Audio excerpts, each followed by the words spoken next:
வச்சுப்போம். என்னடி பண்ற? நான் ஒன்றும் பண்ணலையே. பேக் காட்டு.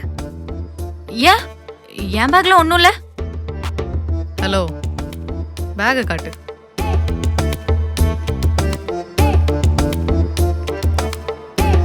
அடிப்பாவி, இந்த திருடுற பழக்கத்தை மட்டும் மாத்தவே மாட்டியா? அப்ப மாங்காய் இப்ப பிஸ்கெட். அந்த மாங்காவை தானே நீயும் சாப்பிட்ட. எதுக்கு ஆபீஸ் வரும்னே தெரியாம ஆபீஸ் வருது. சை.